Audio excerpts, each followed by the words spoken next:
Hello, viewers and artists, and all alike, to Drawing Comics. This is part 32. I'm your host, and I'm just going to jump right into it. Now, I know that I finished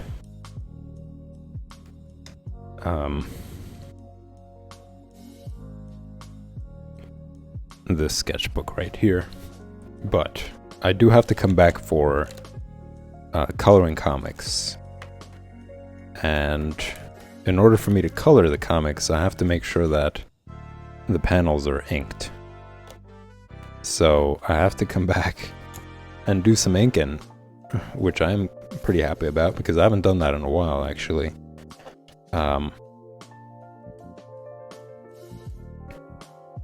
So that means, man, I am so worried about this comic just slowly coming apart. I mean, look at the color, it's yellow. In comparison to this, like it's yellowing up. This is the problem with the physical comics, is that eventually, you know, if they're not in pristine condition, they deteriorate. And the way I'm using this comic book, boy oh boy, I'm surprised it's still holding on. Alright, so this was the last panel, in the panel where I was using India inks. And very happy with the results, very happy with the process. And I'm coming back to this one now. Forgot about this. I'm gonna have to go and wash this because it's dried up. So I'll be right back. Give me like a minute.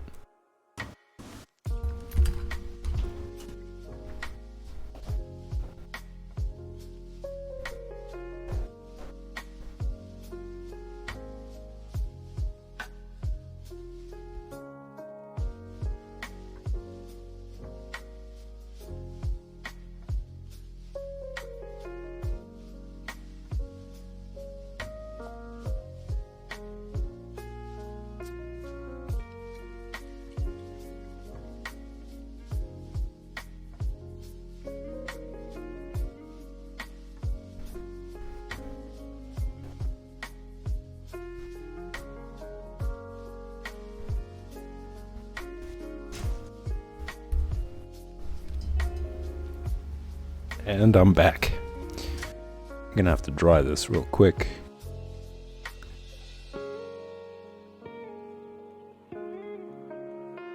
And I know it's gonna be pretty liquidy right now.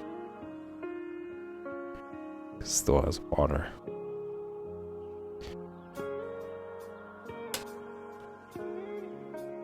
Gonna go back to my trusted page all the way at the end.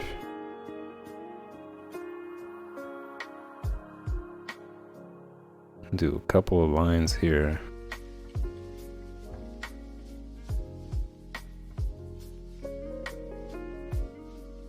Make sure it's dry enough.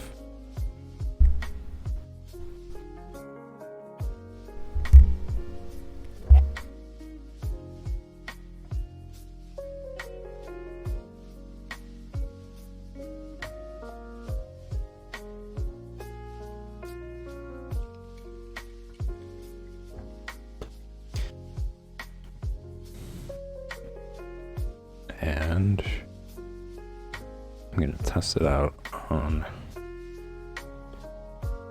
the darkest areas.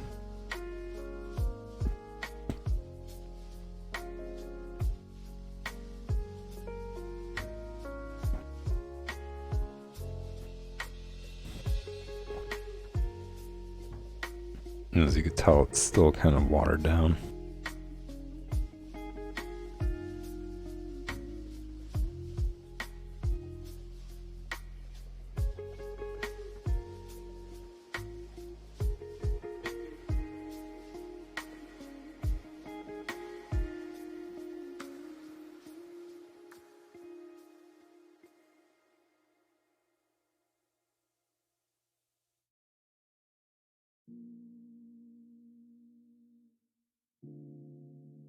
It's like a mix of ink and water.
So for those of you who are just tuning in for the very first time, you might ask, why draw?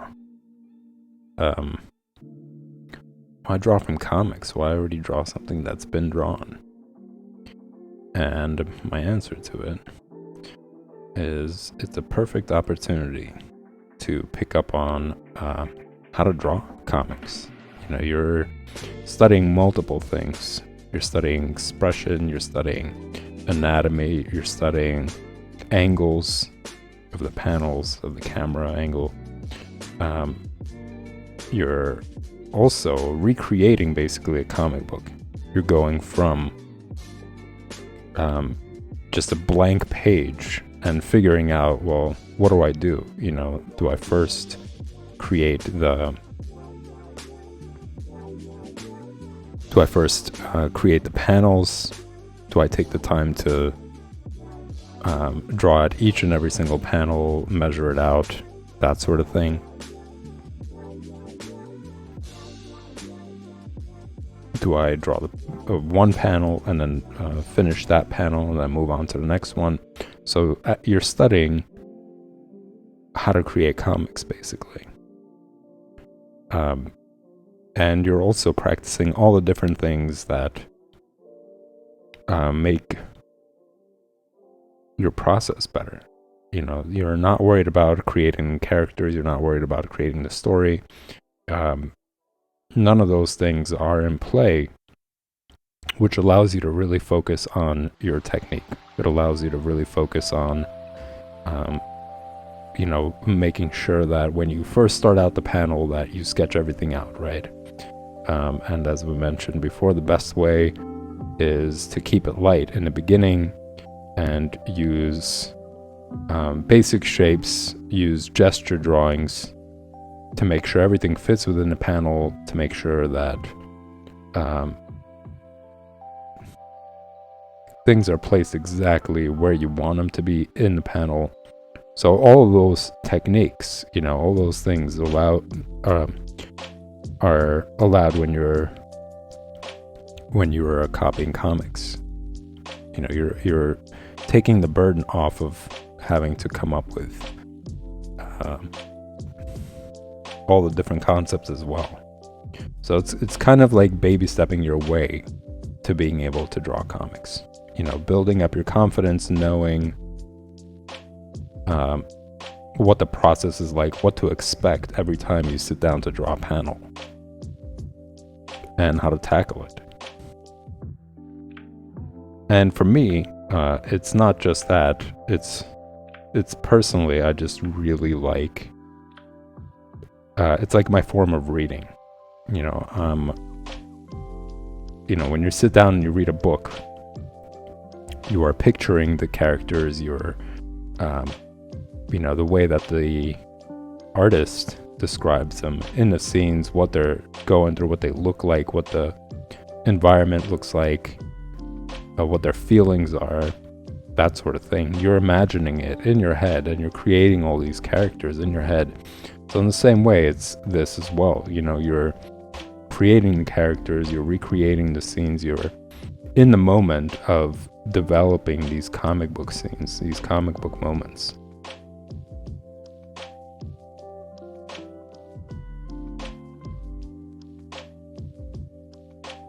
you're placed in the shoes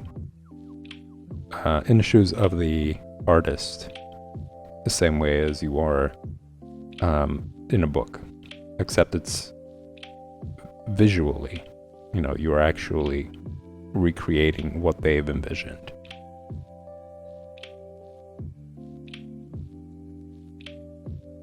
And you see them come to life the same way, like as you're drawing them, as you're creating these panels, you're seeing it all come to life the same way as the artists did when they were drawing the panels, drawing out the characters, drawing out the scenes.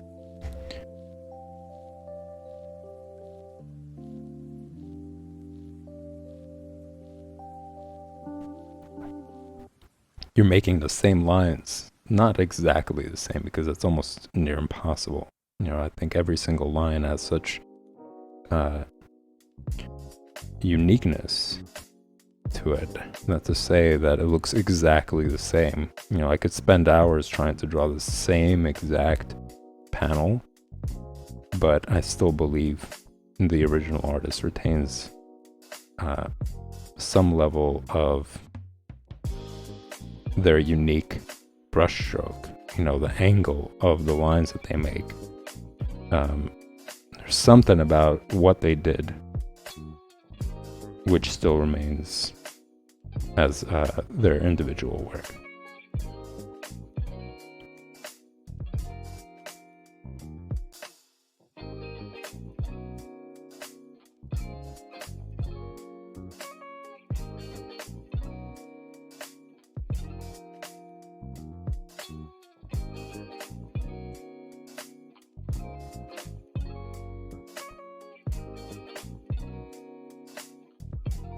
But yeah, I enjoy that. I enjoy all those things, just having to, like I was saying, just reliving the creation of the panels of the characters.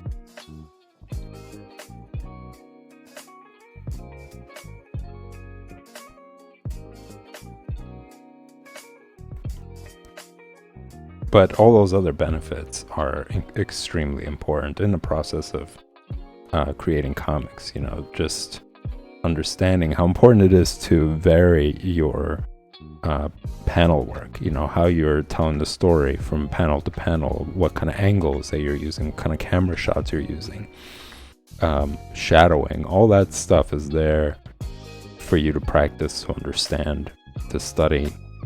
So there's multiple advantages to drawing from comics.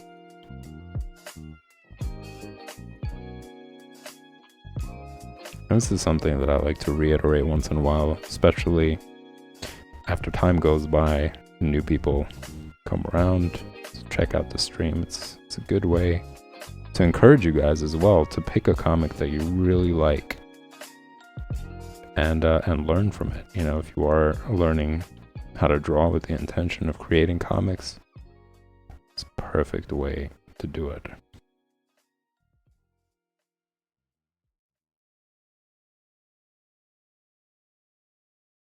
Perfect way to get your feet wet.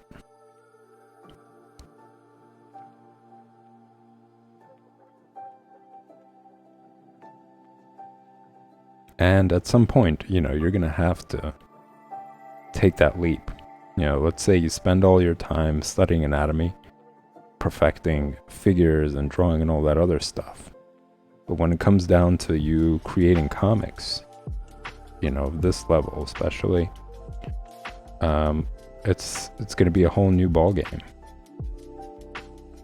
You're going to have to figure out, like, well, where do I start? What do I do? How do I create this? You're going to have to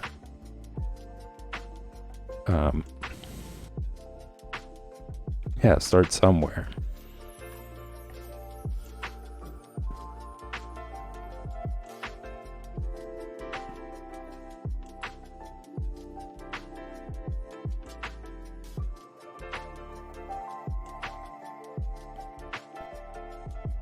And drawing from comics is a great way to go about it.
And it also keeps you motivated to keep drawing. You know, a lot of the times it's intimidating to sit down and be like, well, what do I draw? You know, what if it doesn't look good? You know, or I don't know what to draw. I'm kind of blanking out. You know, we all have that. And this takes that worry away. And it keeps you drawing, keeps you practicing. So times where you don't know what to draw, pull out your favorite comic book. Sit down and draw a panel or two.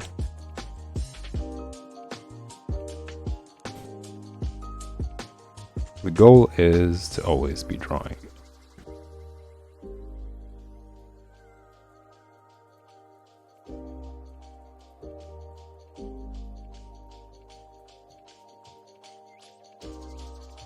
You know, if you guys were present in last week's stream where I was talking about having a small sketchbook with you at all times. You know, if you are making a commute, if you're in college, if you're going to work, and you know, you are taking public transportation, perfect time. You know, if you got like half an hour to waste on the subway, it's a great way to waste it. Pull out this little sketchbook and, you know, practice your shading. Practice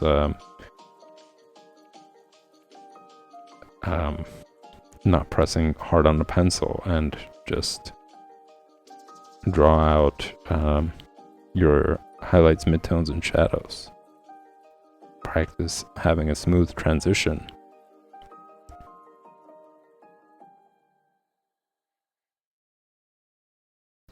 And the more you keep drawing, and the more of a habit it becomes for you to draw every day, the less you'll want to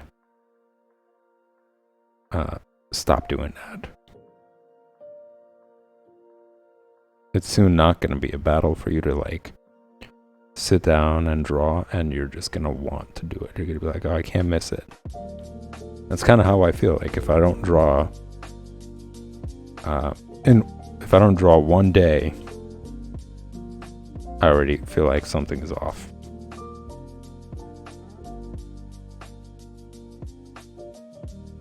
And the moment I sit down to draw, everything feels right again.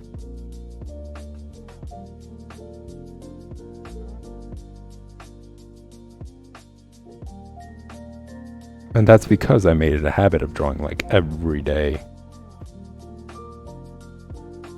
Even if you draw for like half an hour or an hour, it is better than nothing. And eventually you're going to want to draw more.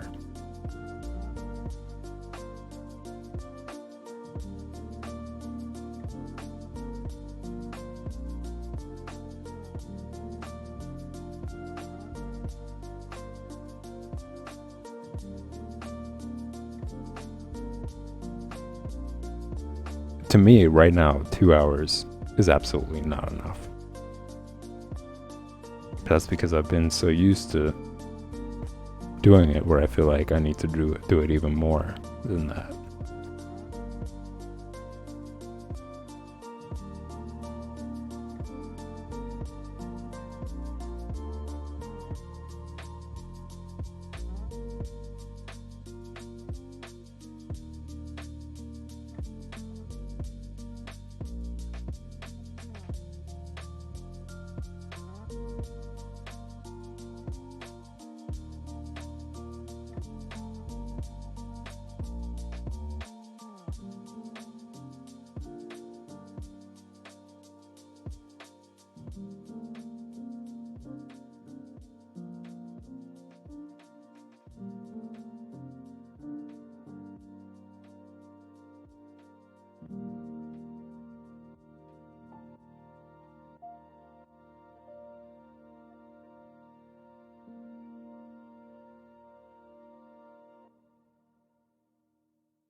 like those two lines right there, you know, even if I spend incredible amount of time to making sure that just simply these two lines are exactly the same, it's still going to be very much different from the original.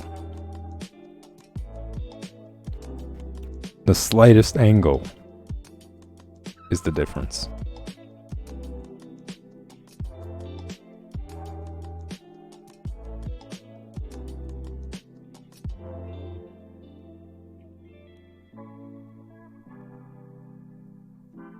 Now, I wonder when it comes to people who study like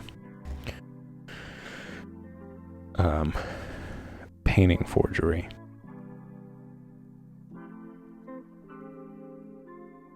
How minute of a detail do they pay attention to? Like, does it get as complex as that, where they're just sitting there and comparing like the tiniest line made and recognizing like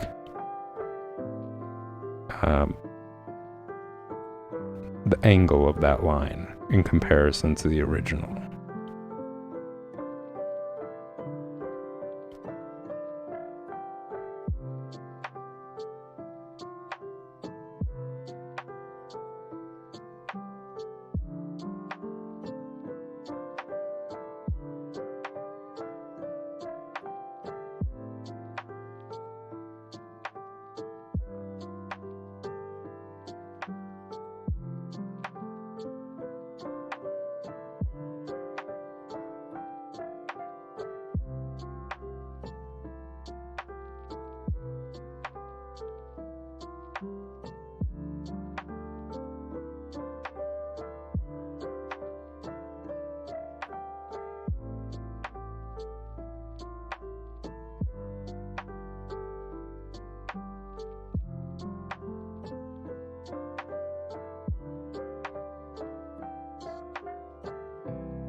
And another thing I really love about this panel is it's again a really cool demonstration to show how John Buscema was able to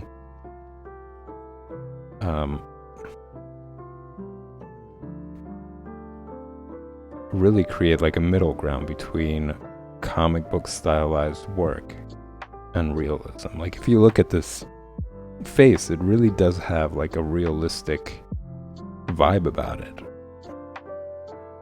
But for example, like this eyebrow, it's going down so low and it really is covering up a lot of his eye even. Like the corner of his eye isn't even visible because the eyebrow is incredibly low. That's stylized. Like, I don't think I've ever seen anybody frown that low. Yet, despite it being an unrealistic and obviously an exaggerated form of expression, to convey more drama, to convey more emotion, it still retains a really realistic vibe about it. And I think he just does that so well. It still feels like a comic book despite having these realistic features.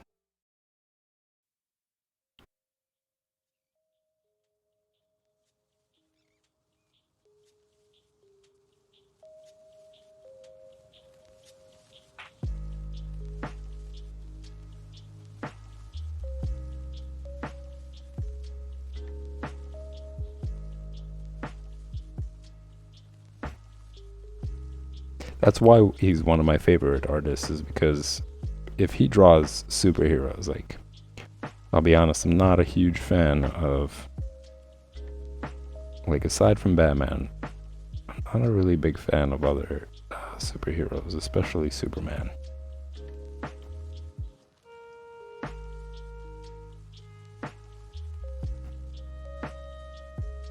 or Thor or whatever.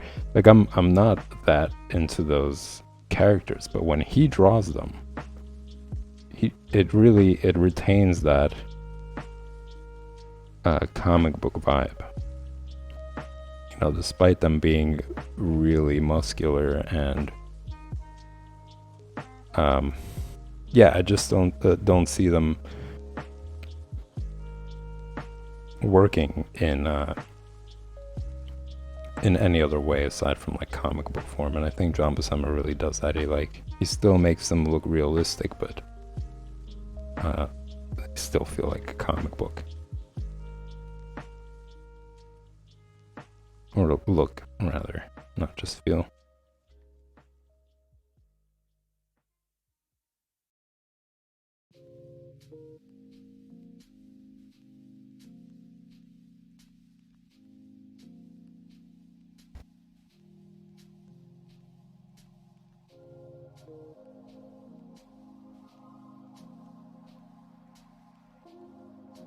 Like, if they were to make a Silver Surfer movie, I feel like that's a different topic because that's so much to do with like CGI. He would probably have to look like what Dr. Manhattan would look like in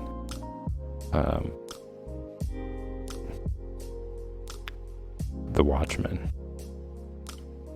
the movie, that is. And that movie was great, actually. I really liked that movie, so kind of want to backtrack on that. Like, I guess I'm more into like the indie comics that get turned into movies. Like Sin City was beautiful, how it was shot, how it was recreated. Watchmen, like the series and the movie, really good. Really enjoyed that. And on that topic, I've actually been watching, and I think this is where it's kind of getting at. I've been watching The Boys on Amazon, and that's also based on a comic book. And it kind of, I mean, it's a good show. I'm not gonna knock it. It's really fun. Pretty graphic. Like, there are just some ridiculous scenes. I mean, that's kind of why it's funny, because they're so utterly ridiculous. Like, just some of the scenes, the bloody scenes or whatever else. Like, granted, some of them are just like too much, and I just don't care for it. I don't care to look at it. It's not entertaining to me at all. But some of them are just funny. I can't help but laugh at it because it's so ridiculously overdone.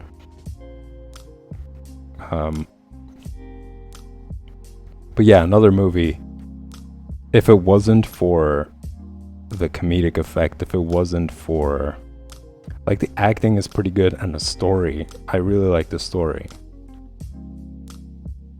So if it wasn't for all that, and the dialogue is entertaining, you know, they do have sometimes pretty entertaining conversations and ideas and stuff, I wouldn't be able to watch that. I wouldn't be able to watch that series. It'd just be like, you know, they're wearing all these capes and some of these suits. They look cheesy. They look really cheesy. It just looks like they're going to a Halloween party of some sort, you know. But you know, everything else about it kind of makes up for it. Hi, Salt Cookie. Welcome to another stream of our Lounge Alley. I'm talking about The Boys. I don't know how old you are, but that is a very adult show.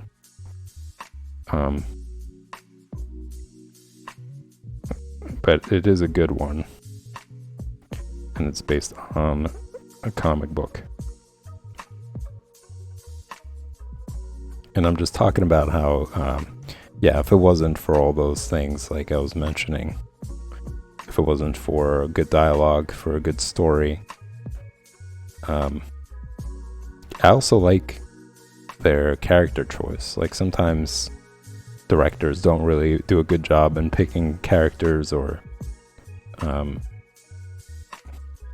the relationship between some of the actors. Like, there's no chemistry at all, but I think for this one there is.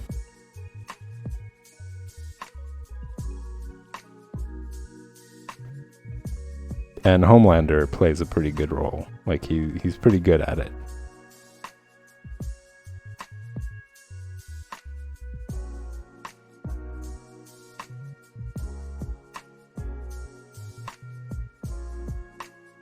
But movies like The Avengers, for example, can't do it. Just not. Can't last through it. Or Thor, just not into it. You know, I think the comic books are way more entertaining to read. You know, the art is beautiful. And John Buscema has also done those comics as well, like Thor and such, but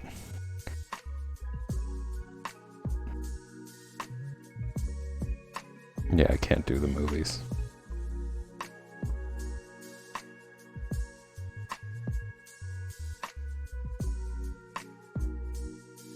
Maybe at some point if they got better at making costumes. Like, I think that really that's what really kills it for me, is like the costumes and how they look.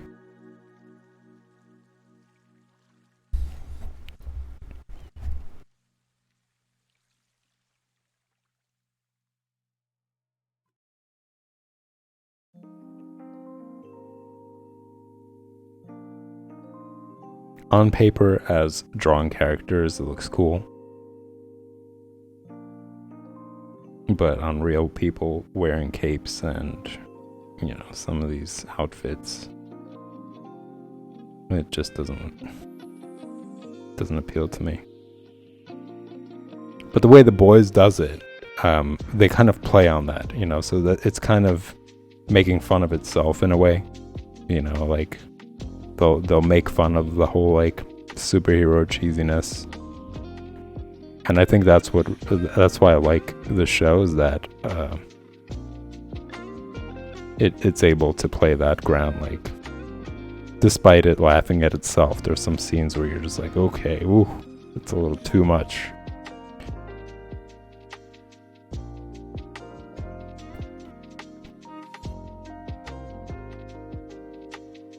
And I think the idea of like, okay, what would happen?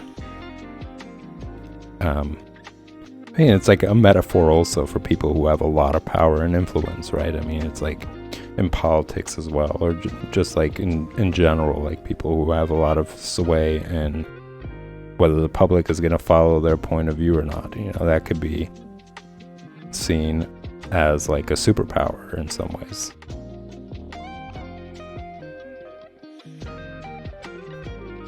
So you could like look at it in this like metaphorical sense, that not necessarily how people actually have these like physical powers, but substitute them for something in real world and what they're able to do.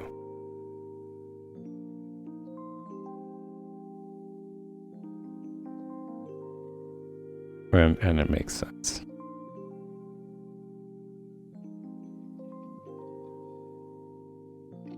Soft Cookie says, I can't understand very well, but I really like how it's turning out. Is the comic from medieval times? The comic is done by John Buscema. The theme of it is around that time period. I want to say probably earlier times. But yeah, generally it's like around that time period.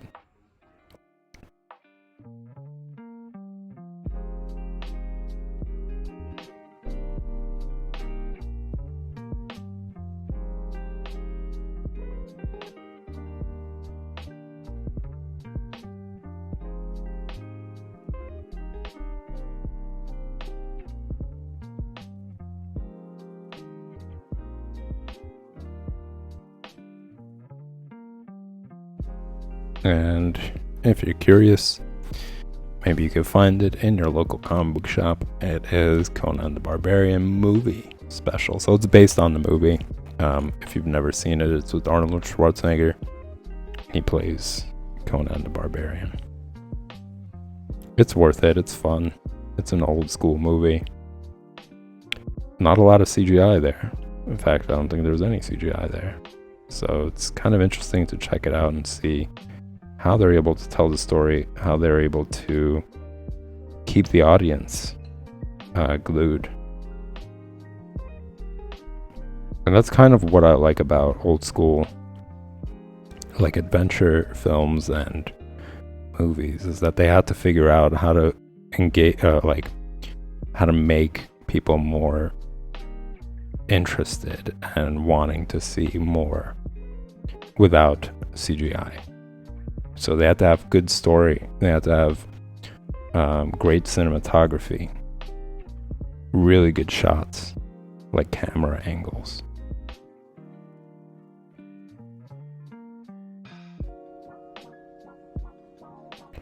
And they actually went to the scenes.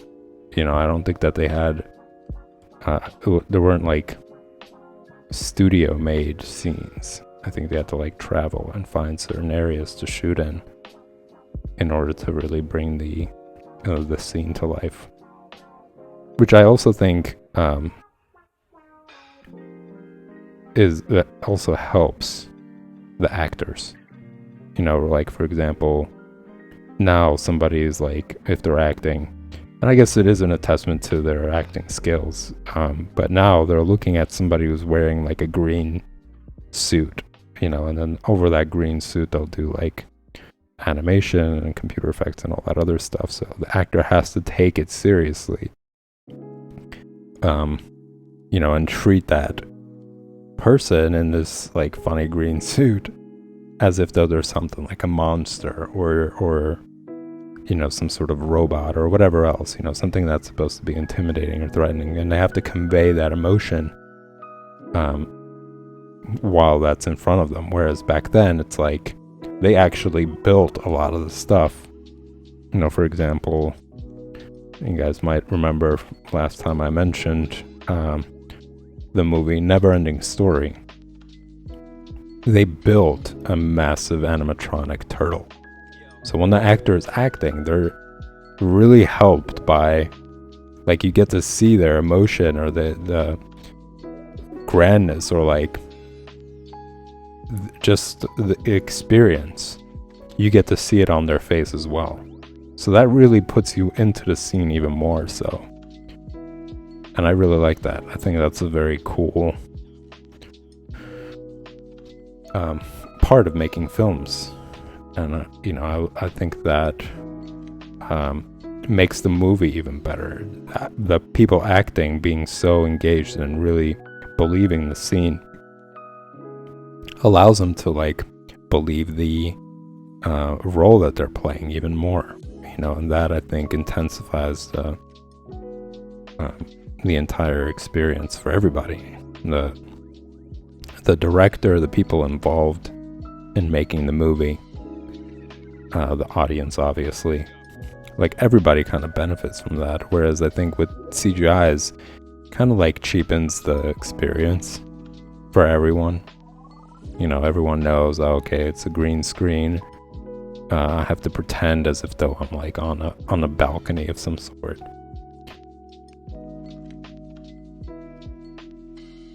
So even though actors would have to do even a better job, I think the end result is really about the movie, you know, how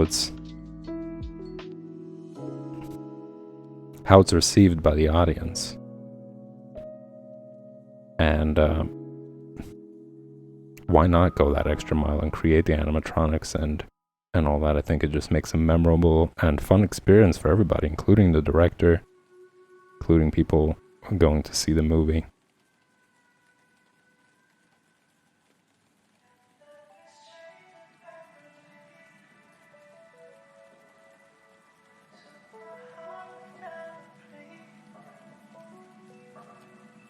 Soft Cookie says, okay, sorry, I don't know much about comics, but I'm learning. That's great. That's good to hear.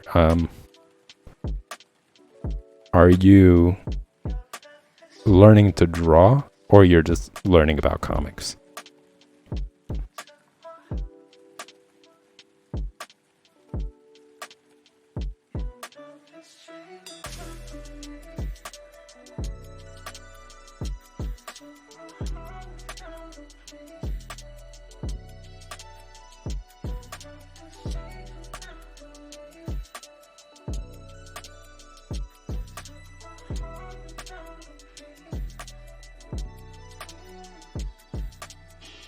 I hope they do have a mix. You know, I don't think that they should completely abandon or whatever, and that's never gonna happen.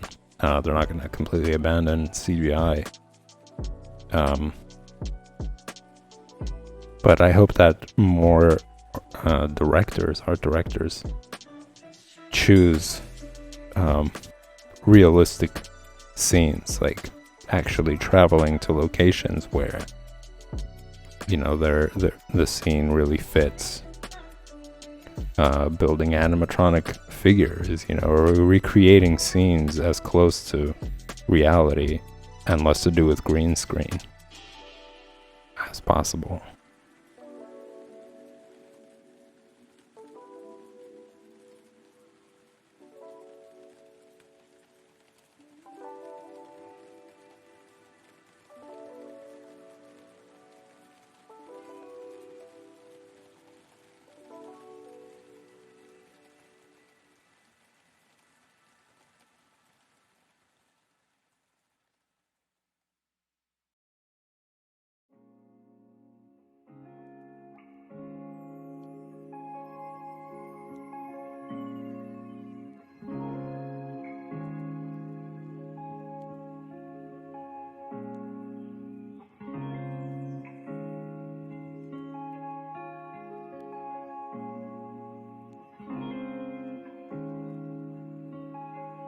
And for those of you who've never seen The Neverending Story, I highly encourage you guys to check it out. It's a fun story. It's I still think it's beautifully made. It still holds to this day. In terms of how the story unravels, how the story is told, the shots, the scenes. It's and it really is, I guess, nostalgic for me, at least, being like remembering being that young and really identifying with the main character as well, like remembering the times where I skipped school and I just like sat and read comics.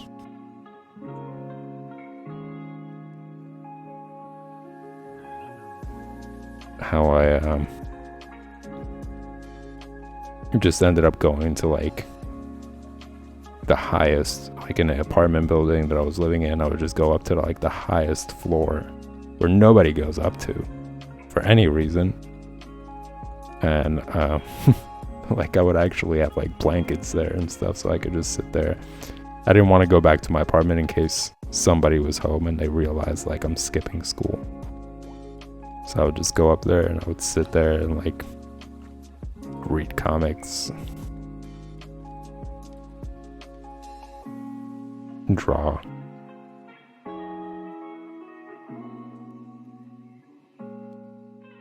So I guess, yeah, it's a really really nostalgic kind of scene for nostalgic scenes there that really remind me of like being a kid.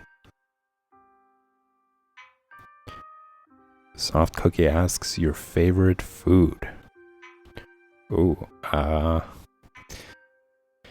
you know, that has changed drastically, but I'm gonna say pasta. I love pasta. Big pasta fan.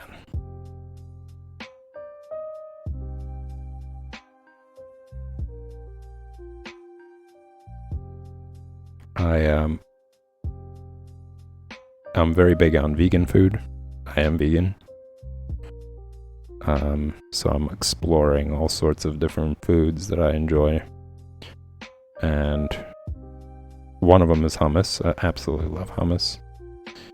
And my new favorite one recently is pan-fried cauliflower and small, like, baby potatoes. Delicious. But yeah, if I was to pick, I would say pasta is my favorite.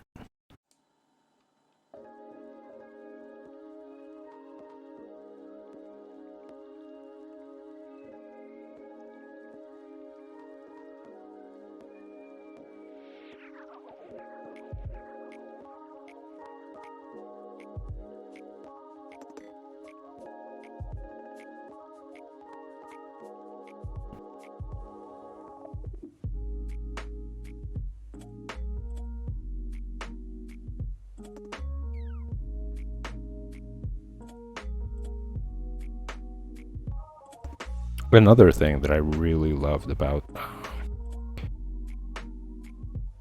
that time period of like movies and how they made movies is that they had to get really creative with certain shots. So if they wanted to create, like, let's say something that's gigantic, they would play around with like the camera, where they would have like the object incredibly close while having the actor really far, but standing in a position where it looks like they're standing in front of this giant object, when really the object is just really close to the camera. So like things like that, you know, which I thought was so clever.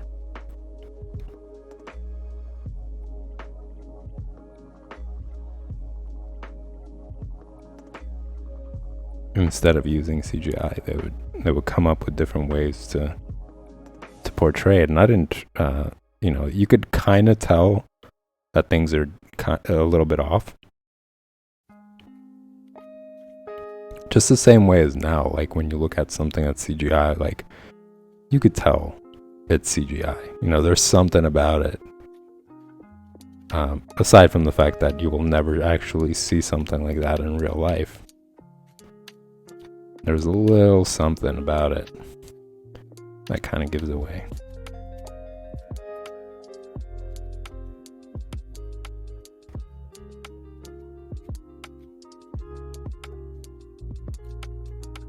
Potatoes are very delicious. Soft cookie.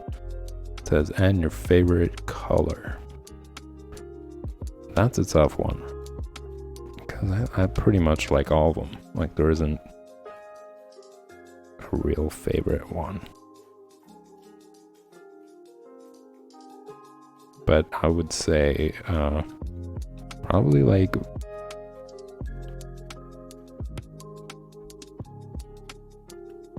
a violet color, violet and also yellow. But yeah, I don't really have a favorite one. They're all kind of great.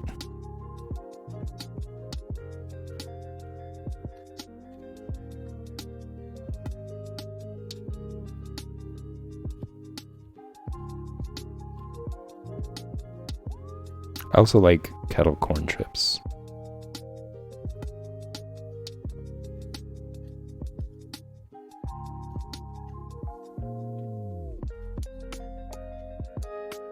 Or kettle cooked chips, rather.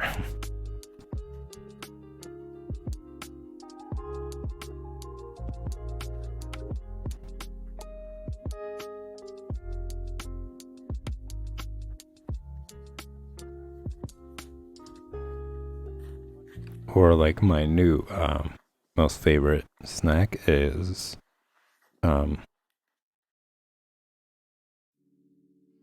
oven, I want to say, I'm not going to say roasted, but oven baked kale chips. Like if you take kale and you put like some nutritional yeast on it, a little bit of salt, and cook it for like close to 20 minutes. They come out nice and crispy.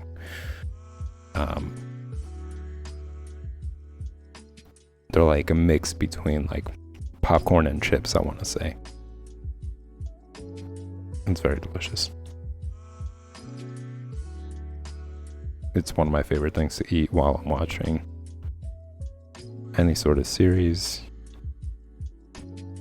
any kind of show or movie.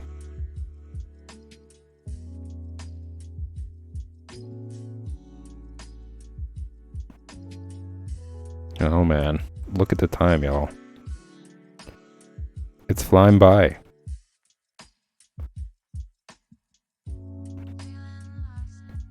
It looks like I'm gonna have to end the stream, everybody, unfortunately. But fret not. I will be back tomorrow for more drawing comic, well, more figure drawing at 8 p.m. Eastern Standard. And then 9 p.m. I'm gonna come back to my project tomorrow.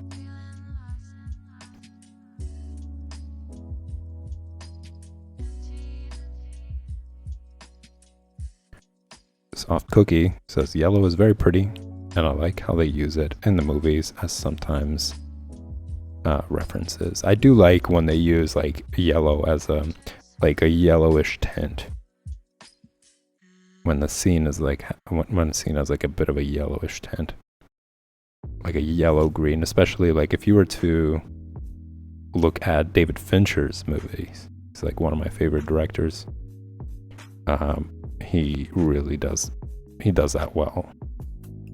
And really brings out those colors and creates some beautiful scenes using that. So if you haven't seen any David Fincher's movies, check them out. Pretty much any of them are great. He has a very good eye for cinematography. I really enjoy it. All right, y'all. That pretty much does it for today. Thanks for tuning in. Thanks to Soft Cookie for awesome questions and for tuning in as well. As I mentioned, I'll be back tomorrow, same time and place, Eastern Standard Time, 8 p.m. Right here at our Lounge Alley. So if you guys do enjoy the content, make sure you hit that like button and the subscribe button. They both help the stream grow and spread. And check back in tomorrow for new content. There's going to be some special intros that I'm working on. Hopefully, I could have it by the end of the week, I'm going to say. So it's going to be a surprise. It might be sooner. It could be Thursday. It could be Wednesday. But I am working on it. It's going to be, I think it's going to be a long one. It might be maybe half of the stream. Depending on how I put this together, if I get the right images, and of course I'm going to want to show you the content on there in the book that I'm going to be streaming. So it might be half of the stream long. So make sure you tune back in. Make sure you pay attention to the other social media platforms, as I do mention, if the day is going to be the day of the special stream. And I'll see you soon. Thanks for tuning in, everyone.